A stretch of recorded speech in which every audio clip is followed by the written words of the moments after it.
రోజు చూడని ఇంత హాయిని మరిచిపోదు మనసు.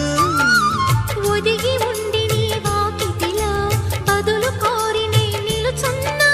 దారి తెలియని చీకటిలో వెలుగు చూసి కాదంటానా. ఊరించి ఇది ఏ మాసం?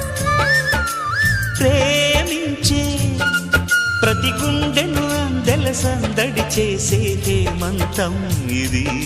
మన సొంతం అయినది. కిలకిల నవ్వే కోయిల కోసం వచ్చింది మధుమాసం.